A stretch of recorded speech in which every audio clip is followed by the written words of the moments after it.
ಎಲ್ಲರಿಗೂ ಬೆಳಗಿನ ಶುಭೋದಯಗಳು.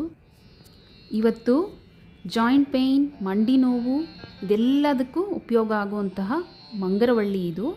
ಇದನ್ನು ಮಂಗರವಳ್ಳಿ, ಪೆರಂಡೆ, ಹಡ್ಜೋಡ್ ಈ ರೀತಿ ಬೇರೆ ಬೇರೆ ಭಾಷೆಗಳಲ್ಲಿ ಬೇರೆ ಬೇರೆ ರೀತಿ ಕರೀತಾರೆ. ಇದನ್ನು ಚಟ್ನಿ ಪುಡಿ ಅಥವಾ ಚಟ್ನಿ ಮಾಡಿ ಸೇವಿಸೋದು ತುಂಬಾ ಅನುಕೂಲ ಆಗುತ್ತೆ.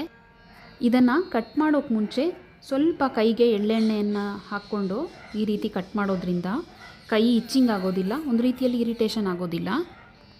ನಾವು ಇದನ್ನು ಡ್ರಮ್ ಸ್ಟಿಕ್ಸ್ ಅಥವಾ ನುಗ್ಗೆಕಾಯಿ ಕಟ್ ಮಾಡೋ ರೀತಿಯಲ್ಲೇ ಕ್ಲೀನ್ ಮಾಡಿ ಇಟ್ಕೊಂಡು ಈ ರೀತಿ ಎಳ್ಳೆಣ್ಣೆಯಲ್ಲಿ ಚೆನ್ನಾಗಿ ಹುರಿದು ಇದನ್ನು ಚಟ್ನಿ ಅಥವಾ ಚಟ್ನಿ ಪುಡಿ ಮಾಡಿ ನಾವು ಪ್ರತಿದಿನ ಸೇವನೆ ಮಾಡಬಹುದು.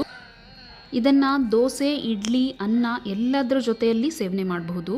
ಇದನ್ನು ರೆಗ್ಯುಲರ್ ಆಗಿ ಸೇವನೆ ಮಾಡೋದ್ರಿಂದ ಪರಿಣಾಮಕಾರಿಯಾದ ರಿಸಲ್ಟ್ಸ್ ನಮಗೆ ಸಿಕ್ಕತ್ತೆ. ಕ್ಯಾಲ್ಶಿಯಂ ರಿಚ್ ಆಗಿರೋ ಇದರ ಸೇವನೆ ಆರೋಗ್ಯಕ್ಕೆ ತುಂಬಾ ಒಳ್ಳೆಯದು.